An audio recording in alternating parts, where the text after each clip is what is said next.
The Peregrine drifted at the edge of the Helix expanse, its engines quiet, its crew tense. Commander Elias Ward stood behind the observation glass, hands clasped behind his back, watching the alien girl sit on the other side of the chamber. She was small, even by human standards. Thin limbs, pale blue skin that shimmered slightly under the lights, and eyes far too large for her narrow face. She looked fragile, but Elias knew better. Every report, every scan, every briefing said the same thing. Her species, the Larathi, were one of the oldest and most advanced civilizations humanity had ever encountered. And yet, she sat cross-legged on the floor like a child who refused to move. The chamber was silent except for the faint hum of containment fields. Scientists stood behind Elias, whispering in urgent tones, their tablets glowing with data no one fully understood. "This was never supposed to happen," Dr. Hashino said quietly. "The bond was meant to be temporary, a controlled neural link for translation only." Elias did not respond. His attention was fixed on the girl. She looked up as if she could feel his gaze through the glass. Their eyes met, and for a brief moment Elias felt something strange. Not a voice, not an image, just a feeling, calm, familiar, certain. He frowned. "That was new. Commander," another voice said, sharper this time. "The Larathi delegation is demanding an answer. Now." Elias exhaled slowly and turned away from the glass. "Open the channel." The hologram flickered to life, revealing 3 towering Larathi envoys. Unlike the girl, they wore ceremonial exoframes, their forms stretched tall and angular by technology. Their faces were expressionless, but Elias had learned that meant nothing. "The human anchor has exceeded his role," the lead envoy said. "The bonded unit must be returned immediately." Elias kept his voice steady. "Your representative refuses to leave." "That is not her decision," the envoy replied.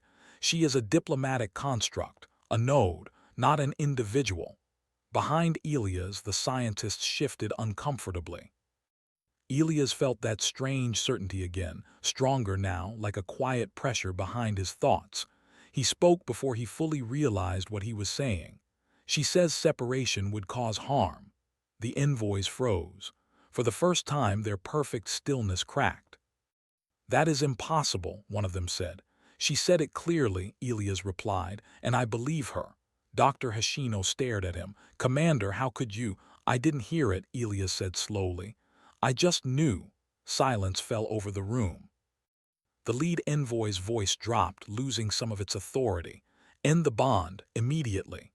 Elias shook his head. "We don't know how, and until we do, she stays." The hologram vanished without another word. The room erupted into noise, arguments, warnings, fear. Elias barely heard them. His attention was pulled back toward the chamber, toward the girl who was no longer sitting. She was standing now, right up against the glass. He stepped closer without thinking. Up close, her eyes were even stranger. They reflected light in soft patterns like ripples on water. She raised one slender hand and placed it against the barrier. Elias felt it again. Not a thought, not a command, a connection. "You shouldn't be able to do that," he whispered. Her mouth moved, slow and careful. The translator struggled, then stabilized. "The bond already formed," she said. "I will not leave."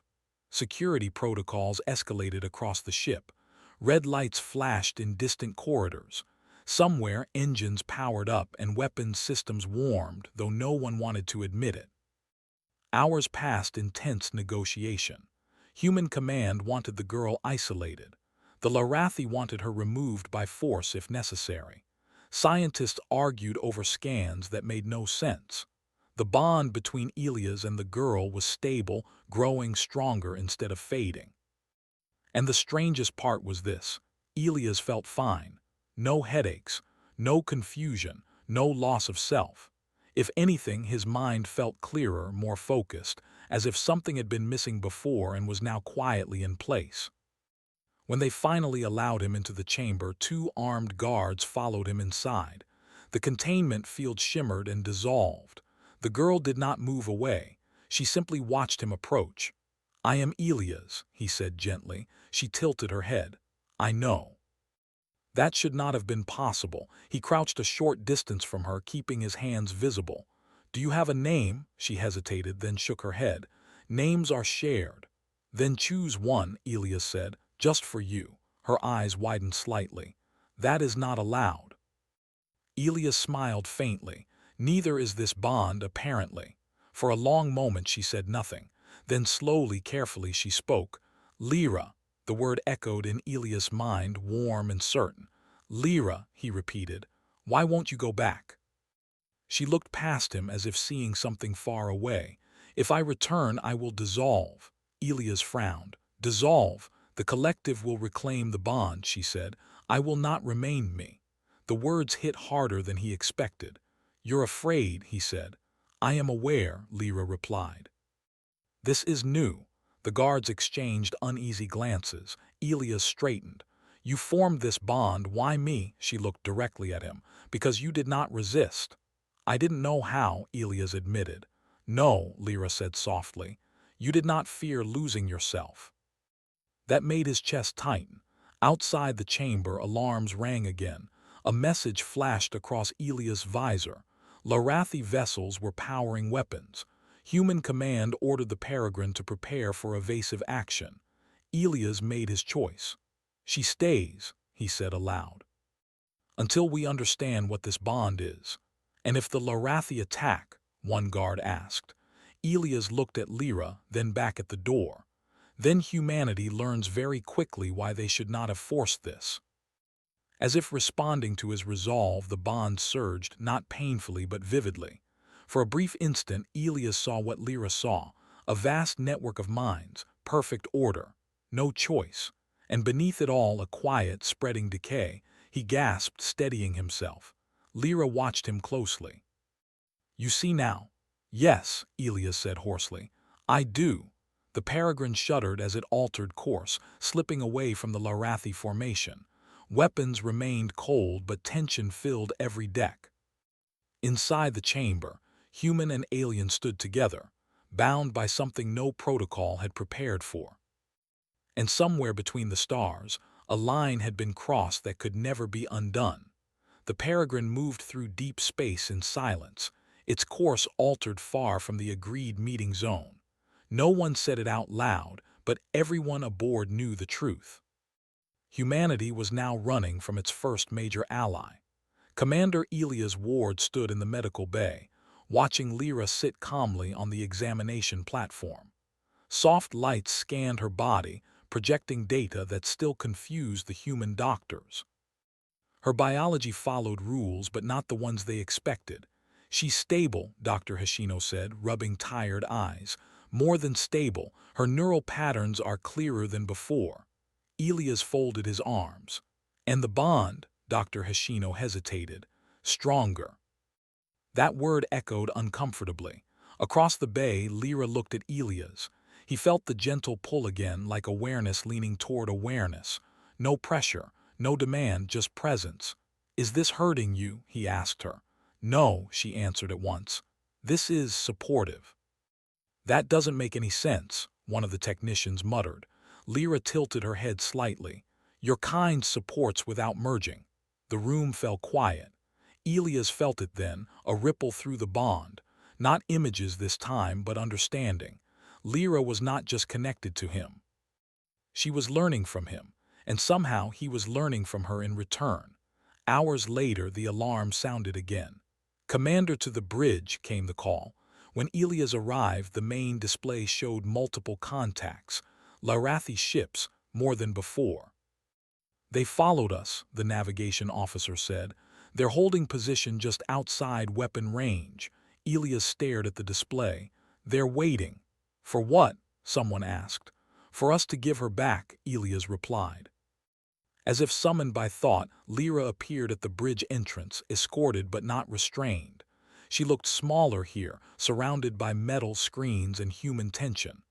They will not fire yet, she said calmly. How do you know? The tactical officer demanded. They are afraid, Lyra answered. Elias turned to her. Afraid of what? Of change. That night cycle, Elias barely slept. When he closed his eyes, fragments slipped through the bond. Vast halls of shared thought, endless agreement. No arguments, no questions, no choice. He sat up suddenly, breath quick. Lyra was standing nearby, though he had not heard her enter. "You see more now," she said. "Yes," Elias replied. "Your people, they don't live like we do." "No," she agreed. "We exist as one." "And that's failing," Elias said quietly. She looked at him sharply. "You should not know that." "I do," Elias said. "And you know why?" Lyra stepped closer. "You stabilize me. The bond anchors individuality without collapse." Elias swallowed. "You're saying humans can do something your species can't?" "Yes." That word carried weight.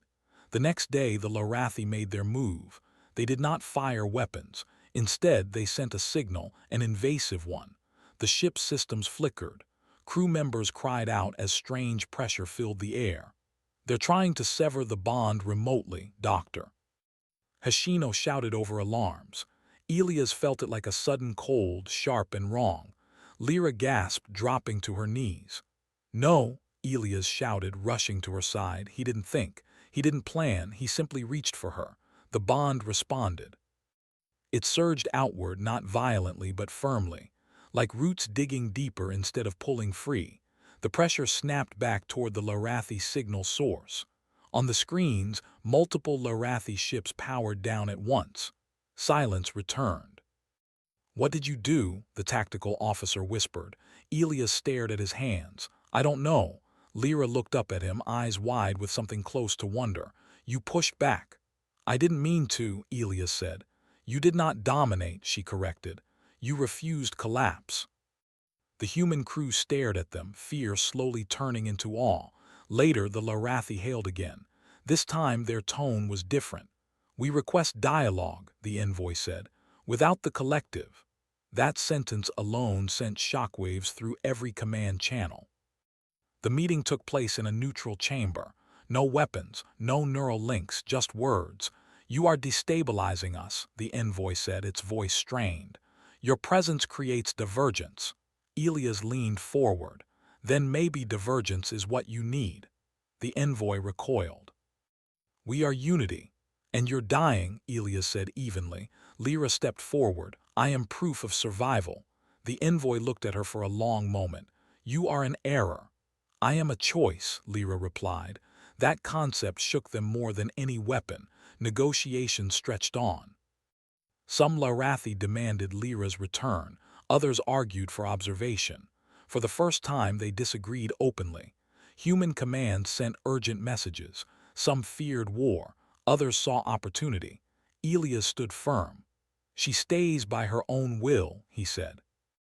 "And no one touches the bond without consent." For a long moment, the galaxy seemed to hold its breath. Finally, the envoy spoke. "Then you will be watched." Elias nodded. "We can live with that." As the Lorathi ships withdrew, not in unity but in scattered paths, Lyra exhaled softly. "Something has changed," she said. "Yes," Elias replied. "And it's only starting." Lyra looked out at the stars through the viewport. "My people will fear you." Elias joined her. "They already do." "No," she said gently, "not because of your strength." "Then why?" "Because you connect without disappearing." Elias felt the bond settle, calm and steady. Humanity had not fired a single shot. And yet the balance of the galaxy had shifted. The Peregrine no longer ran. It moved openly now, slow and steady, its transponder clear for any ship to see. The crew felt the difference. No alarms every hour. No whispered fears in corridors. Still tense, still alert, but no longer hiding. Commander Elias Ward stood on the bridge, hands resting lightly on the railing, watching stars slide past. Beside him, Lyra stood quietly. She had learned to stand like a human now, weight balanced, shoulders relaxed. Small changes but meaningful ones. "They are watching us," she said. Elias nodded. "Let them." For days after the Lorathi withdrawal, messages came from every direction. Some were cautious questions, some were warnings, some were demands.